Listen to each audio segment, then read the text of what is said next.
Good evening, everyone, and welcome. My name is Andrea Yarbrough, and I'm with the Innovation and Creativity Division at the Art Institute of Chicago. And you're logged on to our virtual conversation with artists Amanda Williams and Colleen Smith.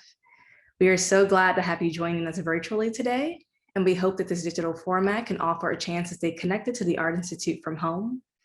As a reminder, we have live captioning available, and this program is being recorded. So if you'd like to revisit it in the future, you'll be more than welcome to do so. I am now delighted to introduce our speakers, Amanda Williams and Colleen Smith. And I want to give us as much time as possible to hear from the artists.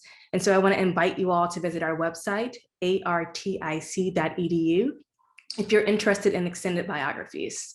But to start, Amanda Williams is a visual artist who trained as an architect at Cornell University. Her creative practice employs color as a way to draw attention to the complexities of race, place, and value in cities. The landscapes in which she operates are visual residues of the invisible policies and forces that have mishappened most inner cities. Her installations, paintings, and works on paper seek to inspire new ways of looking at the familiar, and in the process, raise questions about the state of urban space and autonomy in America. Colleen Smith was raised in Sacramento, California, and lives in Los Angeles. Drawing from structuralism, third world cinema, and science fiction, she makes things that deploys the tactics of activism in service of a static social space and contemplation.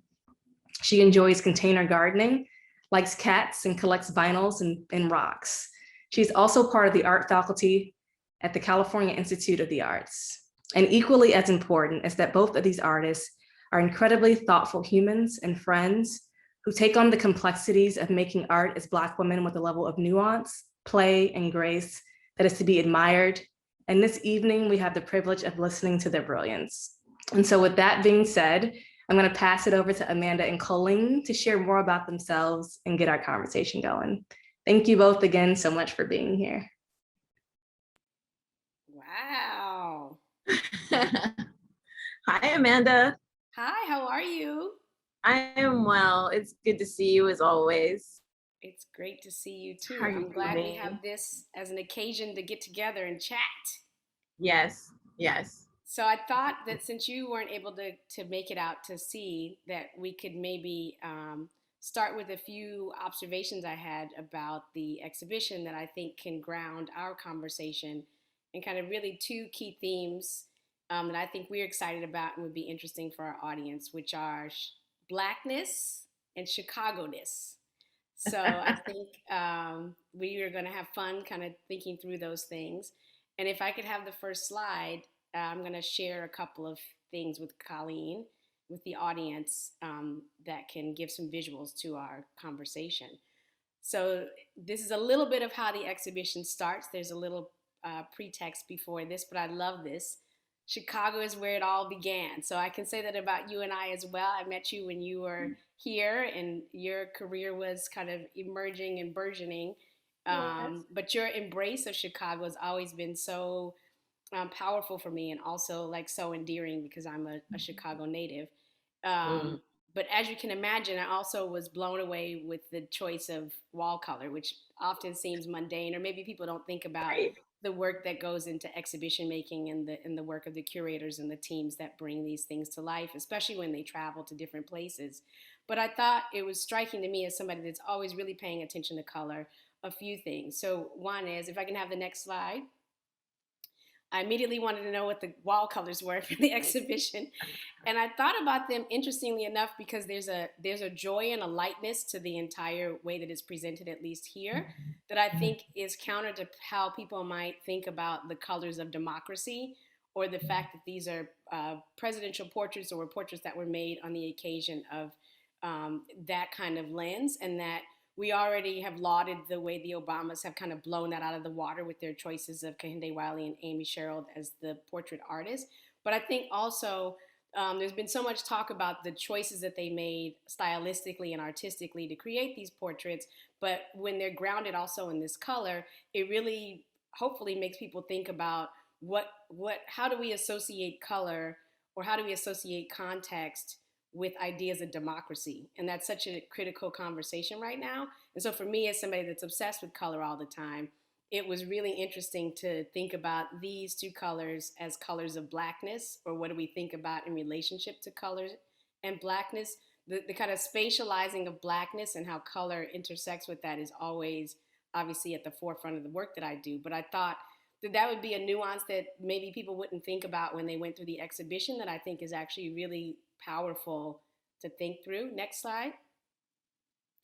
And so this was also a surprise for me, and I thought it was important that you see this, that the reference portrait that Amy took of Mrs. Obama when she was creating the portrait is actually quite lush in this background, and is counter to the flatness that that she arrives at with her choice of that kind of blue that then plays off of her signature gray as black skin tone, or as brown skin tone.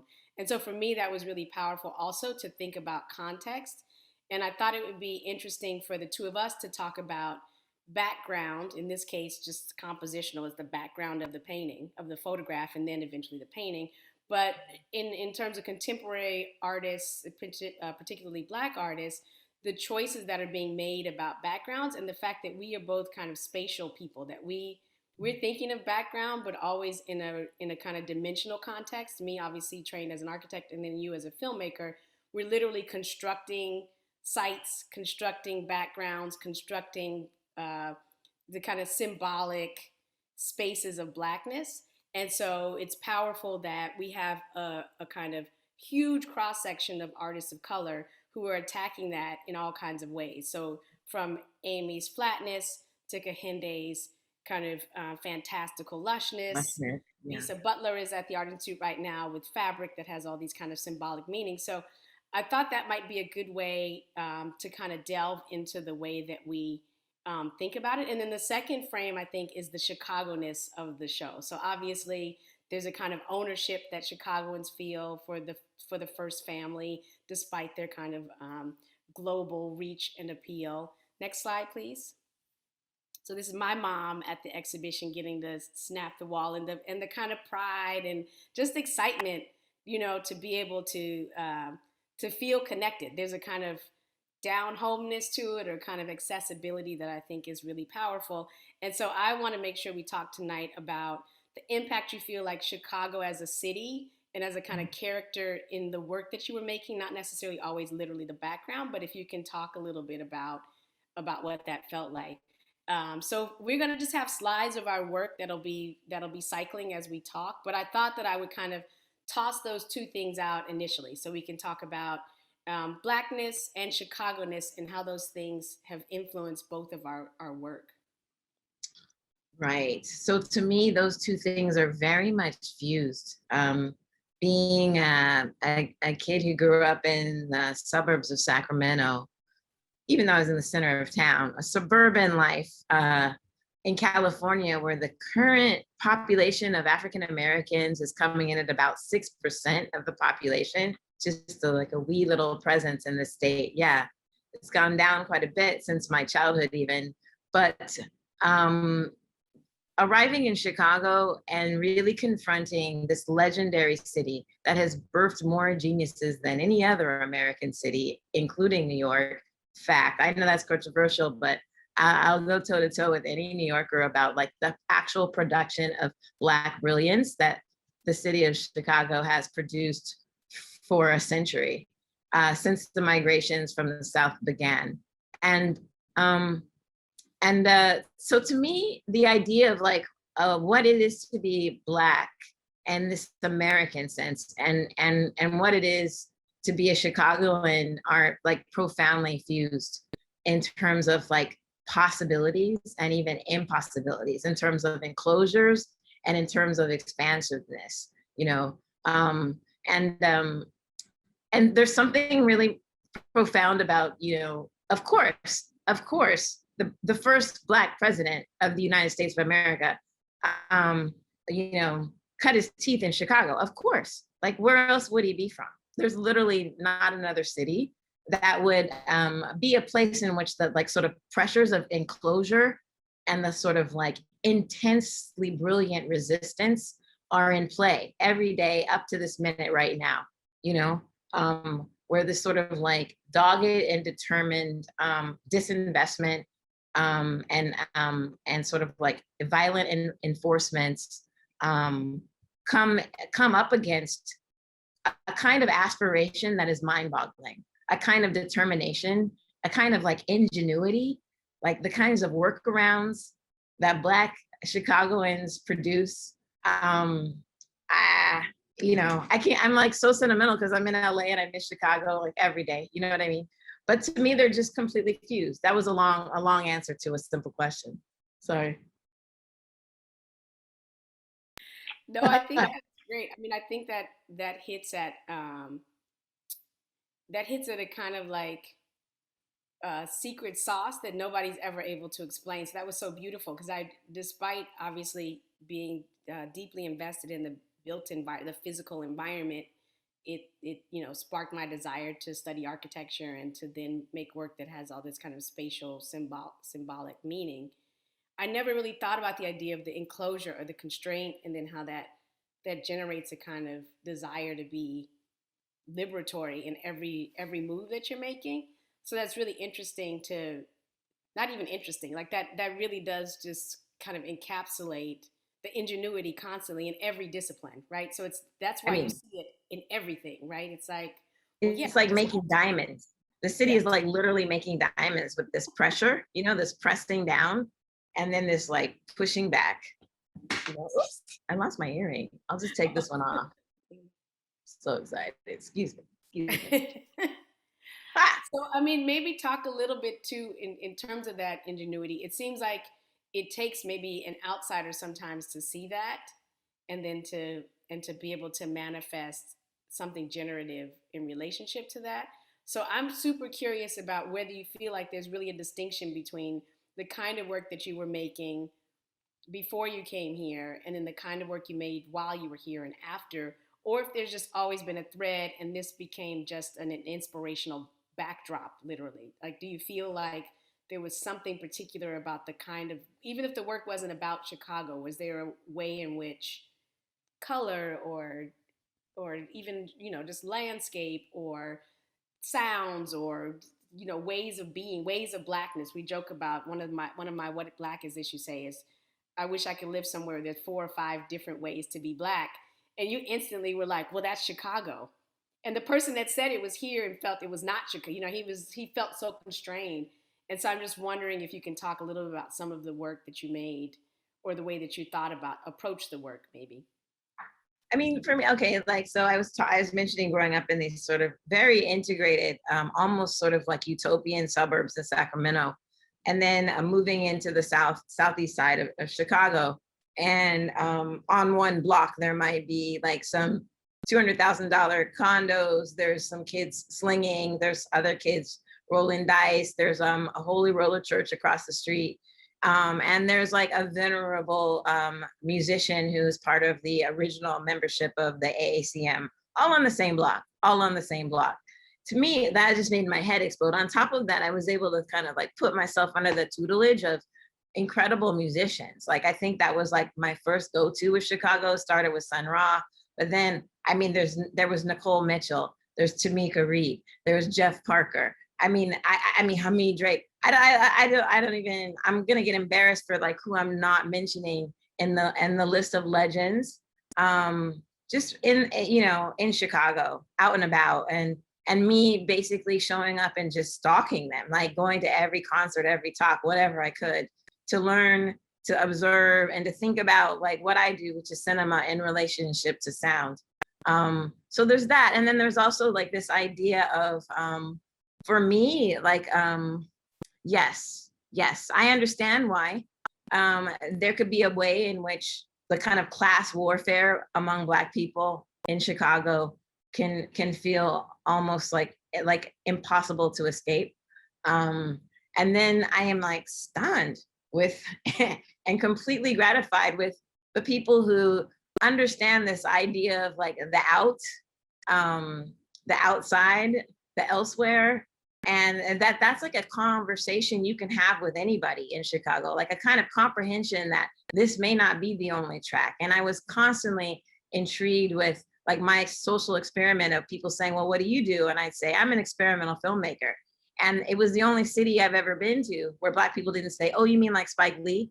They'd be like, oh, you mean out? Like, oh, you mean like you're experimenting? Like they like totally did not need to align filmmaker with a commercial production. You know what I mean? And I'd never, and that was just anyone. That was just kind of everyone. People like, oh, okay, cool. So what does that mean? And they would start investigating and they wanted to know like what it looked like, what it sounded like, what it felt like.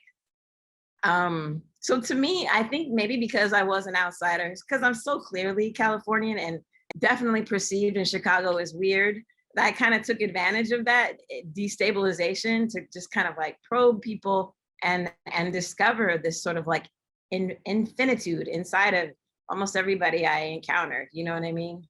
That I hadn't bothered to maybe investigate in other cities. So now I do, you know. Yeah, but I think you also, I mean, for me, we're looking at this image, which I love, which is Okay. the spaces. The Rich Side South to Chicago marching band. Yes. Okay. So the way, I mean, you Rich South. capture everybody's heart with Chicago marching bands, right? So it's over. Like, so there's something about being able to like drill right into South Shore Drill Team, South Rich South. Like you went for it, right? And so it's like, oh well, she's one of us. We love her. I mean, you weren't like the esoteric. So yes, you can be kind of the weird Black or the outsider, but at the same time, it's like, oh, you know. So while everybody's like, oh, Amanda's brilliant, Harold's Amanda Chicken is Shack. Well, not really. Like that's just what it is, Harold's Chicken Shack. But for you to be able so astute to kind of like really key in on these things that people can't put a name on, but they just feel a kind of deep connection to. this is why I've always loved your work though, Amanda, and like why I like you're one of those people that I started stalking right away um because like in this incredible kind of like very very high level kind of conceptual theorizing that you do, where that always lands is within this really deep love of the sort of foundations of our community, the roots that take us all the way back down south, all the way to the Caribbean, all the way across the Atlantic. You cite your work in that space, which is also a space that is often devalued even by us. You know what I mean? And that's like kind of to me become really crucial to sort of like thinking about futures in which no one gets left behind. So the way to do that is to work right inside of the space of like the sort of like the center of the ship, like where the what is that, the well of gravity is sited. That's Black culture, and that kind of like functions outside the bounds. That's like the tension between the Obama portraits and this pinnacle of achievement that I still cannot wrap my head around. Like I still cannot believe it. I don't think Americans like still can like process the 8 years for 8 years in which we lived in this space, in which we watched Michelle Obama teach everybody how to rule, like you know what I mean? And the tension between but it was interesting because it also was she was speaking to the Chicagoness. I can't remember what talk she was giving or if it was part of the book, but when she was talking about like there's a lot of Michelle Obamas. That's what we are on the South Side. Like that's right. And so the extraordinariness and then the kind of everydayness. And so you get a lot of that in the posture of both of those poses, right? It's like that's what's being conveyed, that there's a regalness, but there's also kind of like, precisely, Amanda. Right? It's so it's just so interesting that you say that, because I think, very, very similar to that narrative, there's so many of us who have to navigate multiple spaces because of the way Chicago's kind of segregated, that you can't leave anybody behind, because in a given day, your cousin is over there doing that, and then your mother's an executive here, and then you had to fly to Switzerland for your whatever, like that's just how it is, right? And so you somehow understand the value of all, or at least I've always understood the value of all of that it's not really all that different, that the synergies are there all the time. And so why not celebrate those? Not only celebrate it, but it's really center it in the sense that It's like we're kind of inconceivable without this. This like I was thinking about this game that we decided we were going to play where we tried to define blackness, um, and um, and I'm at a loss. You know, I think about this all the time, but I can't. I mean, like your storefront and the multitudes of black that you're like offering to passersby is like completely satisfying to me in the sense that it's never going to resolve. It's never going to settle. It's Right. not even going to sort of like blend. Like these will always be um, distinct positions. But I you mean, know, the power of being able to use context, use physical dimension as part of your work. And for me, it's like funny, but it's also like you're saying, kind of very profound and compelling. Is that when the light changes, time of day, time of year, like all of those things are now just muscle memory to me after right, training for so long. But right, it's hopefully conveying the message that like the black that looked this color yesterday looks totally different today, or at night or at dusk or in January or in February. So the ability to have these same colors exist for a full year on a wall that people will pass by and say, "Oh yeah, it's the blue one." It's like, "Is it blue?" It's like, "You mean the gray one?" It's like, "Well, no, I meant the green one." And they told, so depending on your frame or your context or your background, meaning your origins, you're going to have totally different readings of these things. And so how do you get people to understand, or not even understand, to embrace that, to kind of really see that as something generative and something that can help you kind of understand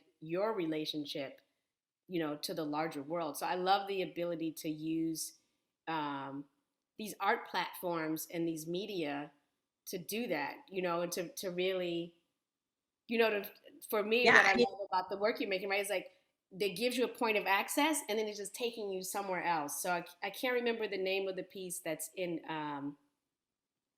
that was based in New Orleans where they're playing oh, hello, yeah, Hello, right? And it's right, like, so you hear right, it and you recognize it and you're like, oh, I think that's New Orleans. I think she's in there. And then you go through the right. whole thing and you're like, oh, yes, it's here. And it's like there, it's everywhere, like we're bringing I it mean that. there and everywhere at the same time. I mean that the depth of the color black, right? The color black, and the depth of it, completely independent of our linguistic sort of definitions of it that we might find in dictionaries. Like the project of the past 300 and plus years for those of us who sort of came over here in captivity and then had to figure out how to survive. The project of making a culture here, to me, is like something at the core of this idea of like the infiniteness of blackness, and also the illegibility of it, the fugitivity of it, right? And I mean that in like the most literal terms of like a kind of playing with the ways in which blackness becomes this receptacle for white anxiety, right? Like everything can be shed, so that, you know what I mean, everything can be shed and then absorbed by this concept of black, and then what is done with that? What do we do with that? That's like something that's like completely intriguing to me. Like, as someone who started out in narrative and trying to tell stories and trying to capture the idea of characters, but who now just really just thinks about like landscape and Mm-hmm. perspective and depth and points of view. That's mainly what I'm thinking about now. And what metaphors can be in play in that. I'm so interested in this idea that like um even in that sort of way in which the enclosures of blackness, like the social economic enclosures of what it means to have dark skin and be marked with this, produce real terrors and horrors. There is like all of this very interesting play with those terrors and those horrors, some of which I can really, really appreciate, some of which simply terrifies me and horrifies me, but it's all really there and it's all has a materiality. You know what I mean? And it's like something that I refuse to refuse that. I also want to absorb that and use that and think about that and take it and carry it with me. Maybe that's the thing about Chicago that is so hard sometimes, you know? So I wonder, I mean, I know that music has been a huge influence, and so there, as a byproduct, sound, and you can see it how it permeates. but I've never really asked you about light. So when you were just describing that, do you feel like it's just um, second nature to know how you want to manipulate light to do some of those things, or do you feel like that it itself becomes the topic or the subject in any of the work you're thinking about when you're kind of working through these ideas or questions? Right, right, right. In the same way that you really understand how to use a color and just use that color Right. as the color itself, as a material thing. I think that way about light in terms of how I build installations and how the light actually shapes the space, and that the light is the thing that we enter into. Like so, there don't need to necessarily be objects everywhere because the light is the enclosure and the light is the envelope and the light is the receiver, as well as the sort of like the radiant sort of like signal. And so I think about that, especially because like it's so funny. And now I teach, right? So I always have like maybe a 19-year-old, young, like energetic young artist, and they want to make a video. And there's two things that my students often want to, like their first video wants to be about. If it's a young woman, they often want to make a video about their hair. And if it's and the other option might be the other option might be that they want to really attack the concept of Black itself. They really want to like talk about their outrage that they were taught that just the like Black functioned as a metaphor for evil, and they want to like unpack it. And I laugh about that because I've made both of those films myself. You know what I mean? And so and then I have to help people make that film over and over again if I can't talk them out of it, right? You know what I mean? And so I'm like, this idea of like really, really confronting like the physical properties of light, what Blackness really is in terms of like a complete absorption, Yeah. and like how astounding that is as an idea. That what Blackness empirically is like a complete and total absorption of all light. Woo! I mean, it kind of explains our powers in some way, in some metaphorical, poetic way, you know? Yeah, I think for me, I usually am thinking of color as the pigment, right? So in that way, Oh, like subtractive color, I haven't thought so much about light. right, So totally. what Black is, you should say, was really powerful because it was a series that was started on Instagram during the pandemic when I was like, I'm not making any work. I'm not gonna make no, you're not gonna make me do nothing. I'm gonna take this sign from the universe to do nothing. And then about 3 days later, I was like, I wonder what my iPhone can do when there's no light. How many, how many Blacks can I capture? And so then I'd just be moving the phone around the room and it'd be looking for light basically, right? Like it'd be trying to, and then I would be like, that's pretty, and snap it. It's like, what Black is that? What Black is that? You know, so there was this way in which that was my kind of foray into really trying to meld thoughts about additive and subtractive processes of color and darkness and Blackness, really to, you know, to kind of push the I love how you can't find the Blackness without the light. Like there's nothing yes. to see there without that tension, right? And it also makes me think of my favorite Lil Wayne quote, real ninjas still shine in the dark, which was like my cinematic mantra for how to expose dark skin. Is like we're literally taught in film school to like slather Black skin in like Vaseline to make it shiny. I'm just like, are you serious? This is no. No, I'm not doing that. So like this idea of like how do you make the camera see the luminosity of a human being when the technology refuses to see that? This idea of shining in the dark, like that Lil Wayne offered me in this goofy song he like released like 15 years ago, it's like really stuck with me. I was like, yes, that's it. Shining in the dark. And that's kind of like what you're going around doing with your iPhone. With the camera. Yeah. And I think that's interesting too, because when you were talking a few minutes ago about a kind of refusal, I'm excited to see what the strategies that Kehinde and Amy have employed with these portraits and what they were supposed to be for. What is that going to spark in a whole generation? Because I was laughing when you're like, every student has to do so and so, or like my children are like, and did you know that Malcolm X said? And you have to be like, oh, okay, Oh, yeah, is that what he said? totally. Right. So like everybody's got to About go that. through their own kind of journey of how they're understanding these things. and you're hoping that we're producing something that's helping advance the conversation just a little bit further, so we don't have the 15th version of the same thing. And so in many ways, the number of people that were like, is that skin even brown? And I was like, well, no, it's gray. That's what she does. Her thing is, Right. that's what she does. It's Right. gray. So to introduce a whole generation or a whole community of people that weren't familiar with that work or weren't familiar with the strategy that's been well developed, that she's sort of, really honed and owns, and means a command of color. She has to understand color a certain way to be able to do that.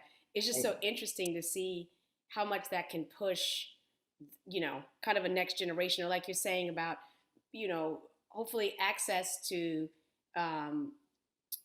the tectonics and the mechanistic components of technology, so Right. that we're not having a whole nother generation of people that are limited. Like the breakthrough can't keep being limited by the technology or finding the way. Right. That same way. But I mean, and like that, and that totally is making me think about Kehinde actually, and this like decades long project he's had now of like looking at old masters paintings of portraiture and what it signifies and the symbologies of power, and imagining like what happens when you shift that power into a different body and how high the stakes are about who is pictured in that way. And Kehinde's been thinking about this for so long, you know what I mean? Like, this is a very high stakes game. Who is sitting on that horse? Who is holding that scepter? And what it is they're wearing and how they're wearing it.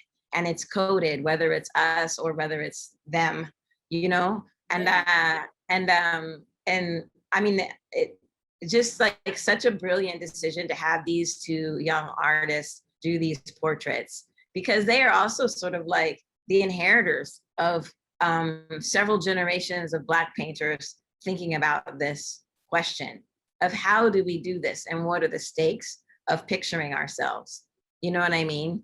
And the stakes for these portraits was very high, you know? Yeah, and I think, it's beyond Blackness, which is great. That's, kind of where our minds are with our work often. Like, it just sets the bar. Every other portrait after this will be measured by these portraits. So like the technique and all of that is the baseline now. So it's not like, oh, it's so beautifully painted.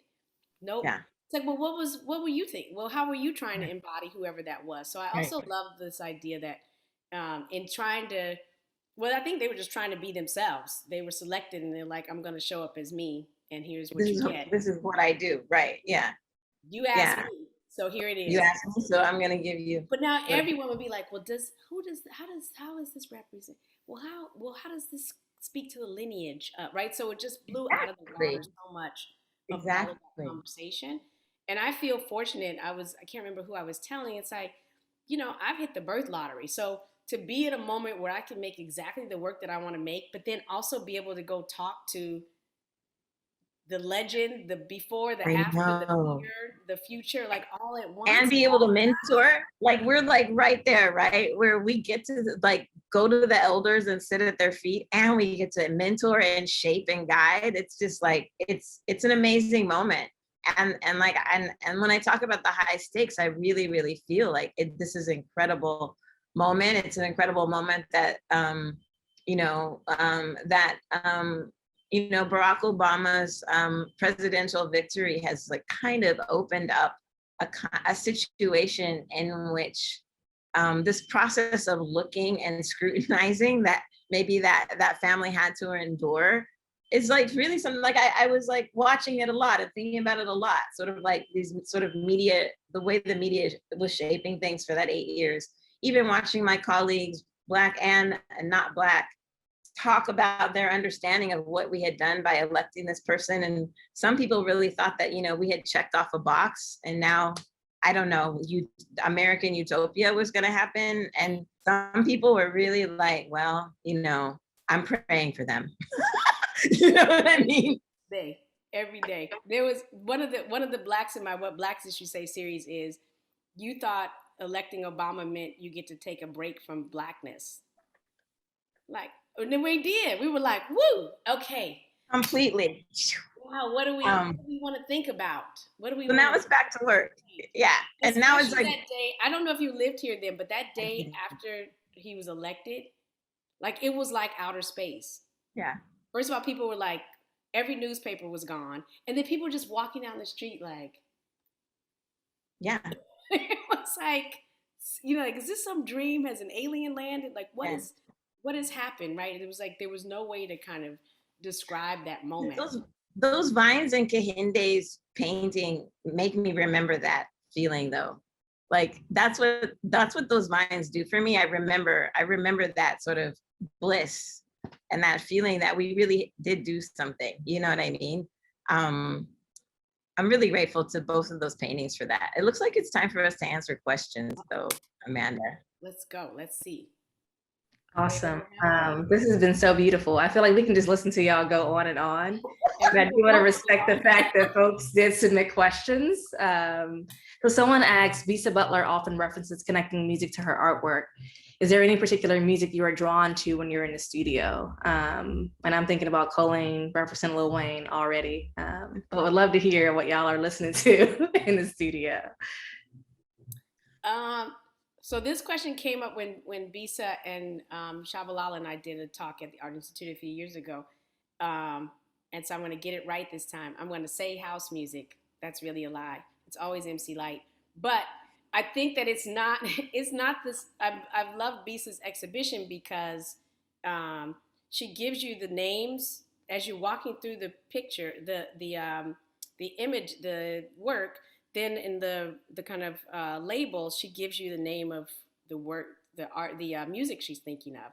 And so I don't make direct correlations anymore. I used to have a whole body of work in which I was directly referencing hip hop because lyrics and linguistics and also deconstructing hip hop as a music form. I call it hip hop 1.0, but like, when lyricism and then beats were critical and you better come with your A game for both. So I like to deconstruct mentally the music and it's like a collage. So since I don't necessarily want to do that anymore, I'm just listening to whatever's either going to keep me awake or get me pumped up. Like it's our job now, right? Like I make art. That's what I do for a living. So it's not this kind of like, and then this was my. So you'll see snippets of things constantly. There's a Stevie Wonder one that we reference, and there's different things. But for the most part now, I don't make one-to-one correlations of music. It's more either music is the subject because I see it as another medium that then is influencing in the same way that I would pick a brush or a palette knife or a matte color or mix a color. So I don't think of music in that way. I think that Visa's thinking about it anymore, unless it's literally the subject. It's like a component of the work. I don't let it just doesn't like magically flow, Yeah. from me. It's like I want to talk about Marvin Gaye because it's important for the symbolic, kind of meaning of the piece. So that's Yeah. I mean, if I'm really working in the studio, I can't listen to music because it really, really kind of enthralls me and it makes me think in this very hyperactive way about other possibilities. And I'm usually just needing to focus. So I think of music for me as actually like a form that I study. And there are particular practitioners that I study harder. But like, okay, so while I'm listening to Alice Coltrane, I'm also kind of doing a deep dive on Tyler, the Creator, but not because that's going to become a subject of the work. It's because he's an incredibly interesting artist, just like Alice is. Like, you know what I mean? But in terms of forms, like when I'm listening to Sun Ra, I'm literally thinking about like, how does he use instrumentation to create dimension, space? How is he controlling time? How is he using dissonance? How do I do that? So music is now like just sort of like this thing that I feel like I'm just under its tutelage. And I don't really discriminate. Like I can listen to anything at this point, Yeah, I'm going to answer one more with that before we jump. I see there's some other questions in there. This might Yeah, there's a lot of questions. integrate into that. But I'll also say in that same way, I think for the kind of general audience to understand sometimes as well, because we're operating not only across media, but we're thinking three-dimensionally. For me, sometimes it's important. Music is one of the only art forms that I found that I can use as a reference when representation fails me. So a lot of times I don't want to look at another artist because and I know it's not true, but it feels like it's copying, or there's a way in which I don't want to make something, I don't want to look at somebody else's form and then try to understand form. But music is always that one degree away. You have to make some kind of interpretation because it's here, it's not physical. And so, working with my friends who also had trained in architecture for an exhibition we had last year at MoMA, we talked so much about music as a go-to.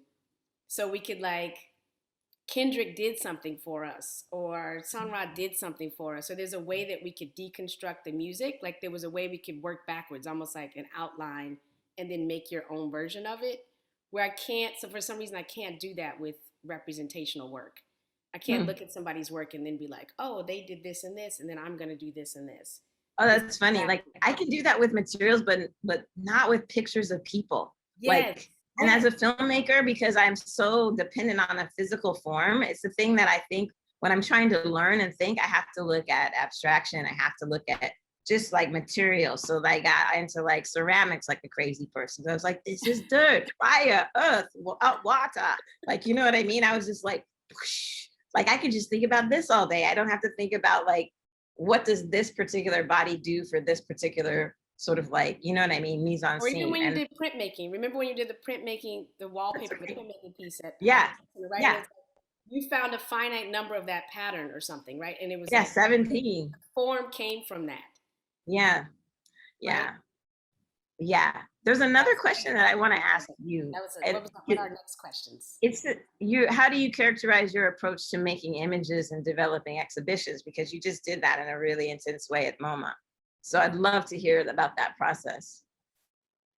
You know, it's not cheating, but I always start with space. And so it's fascinating to me. I remember meeting Kara Walker, I think when she was going to have an exhibition at the Art Institute. This is like 2012 or somewhere in there. And I said, I love to see your scaled models. And she's like, no, I just sit in the space for weeks.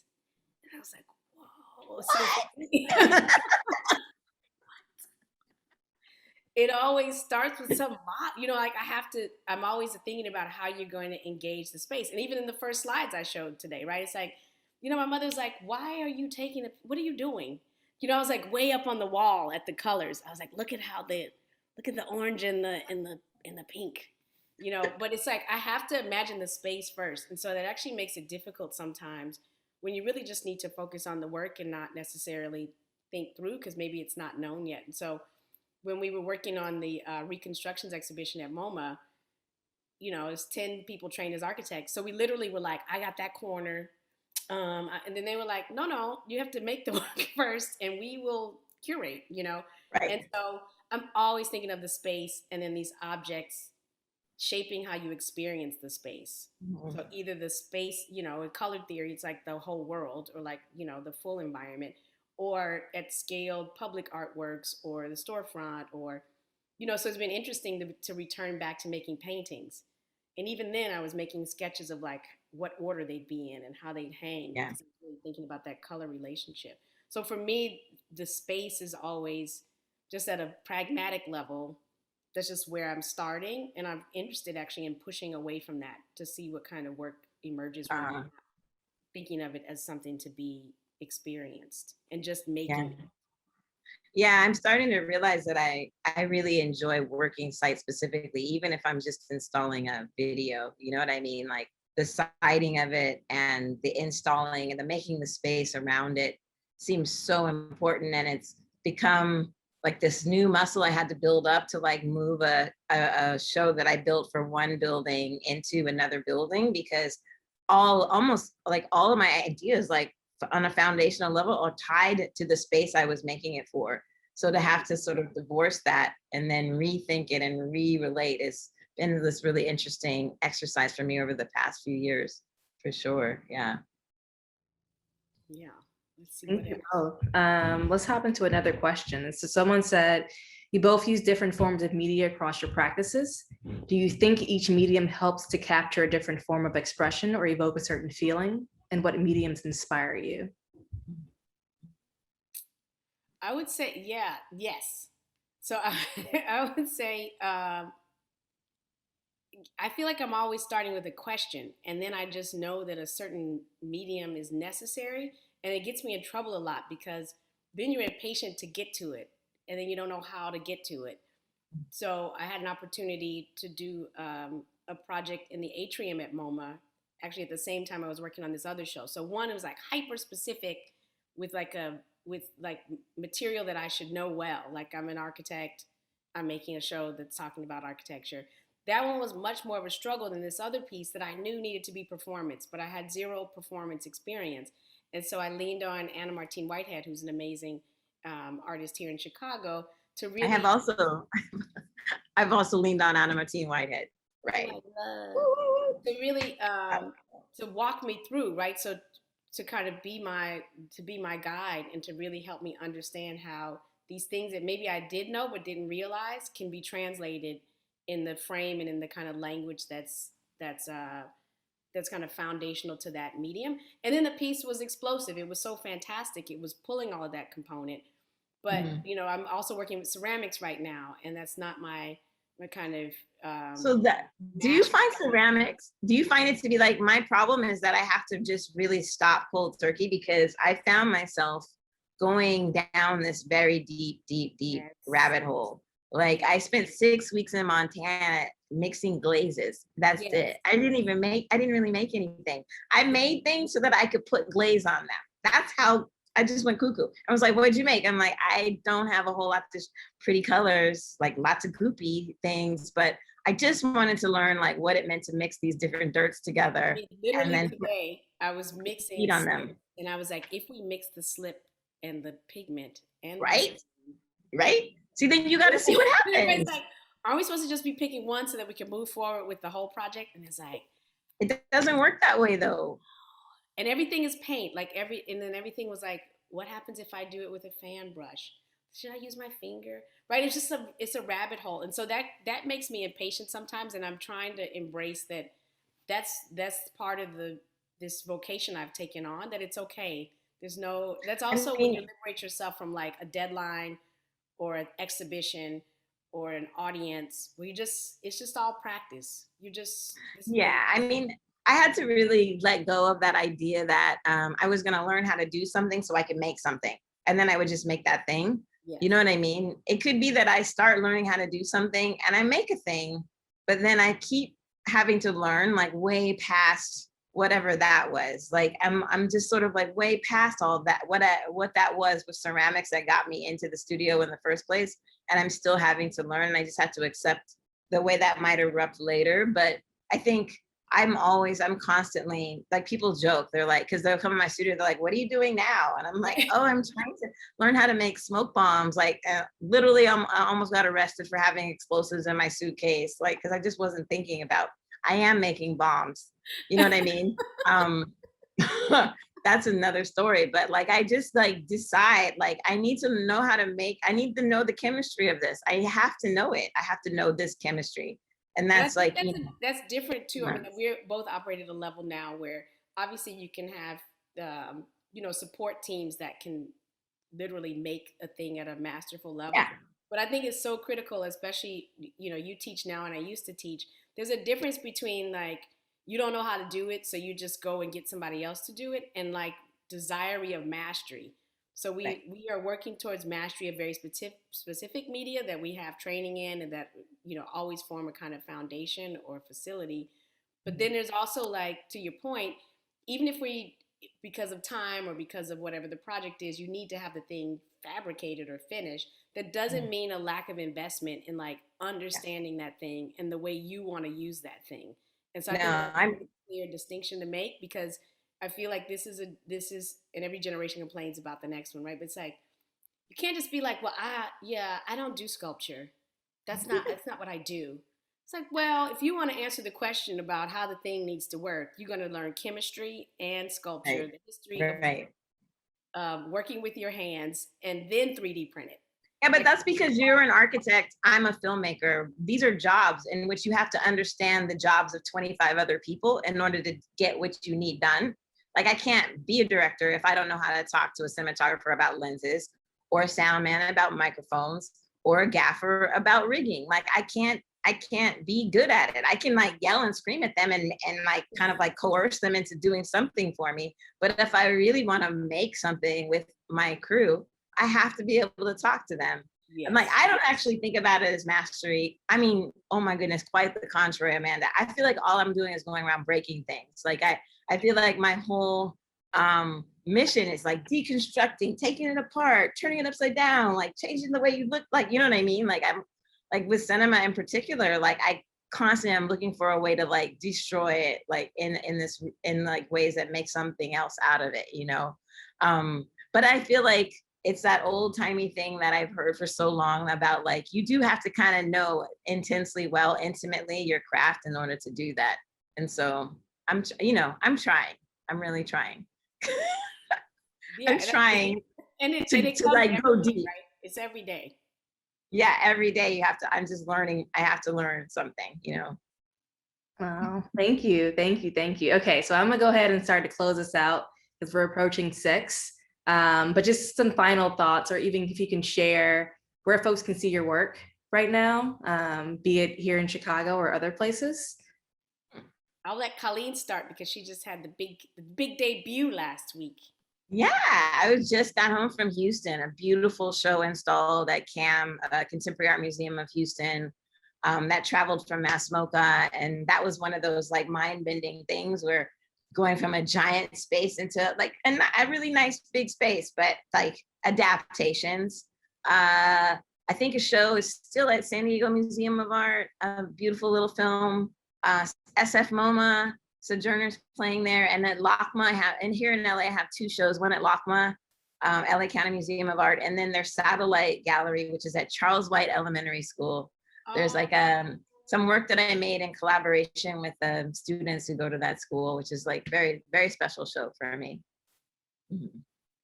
And I just had 2 shows close at MoMA in New York. So one was a group exhibition, Reconstructions, Architecture and Blackness in America. So you can go online and see it. There's also a catalog for that one. And the second one was called Embodied Sensations, which was participatory performance in the atrium space. So you can go online also and kind of check that out. And then I just launched in June What Black Is This You Say, a public work with Storefront for Art and Architecture. So Colleen and I were actually the inaugural conversation around the 12 Blacks. So each month, a different Black from an online series I produced will be kind of featured, and you can see that full storefront. It's at 97 Kinmare in Soho. So we'll be having conversations and kind of activations of that public space. That work was made or conceived of during the pandemic, so there was no certainty that it was going to be IRL. So it's super exciting to see now it kind of become activated. And then I'm continue to work on the painting series that kind of parallels that work. So those will be at the various fairs and exhibitions related to that. So busy plate. I can't reveal my ceramics yet. That will come next year, but Ooh, I'm gonna come to the studio. I want to see. With me painting the slips and the glazes. Is that fired? Can you put it on there before it's fired? What if I use my finger? Can we add water? So those are, and then I'm always around.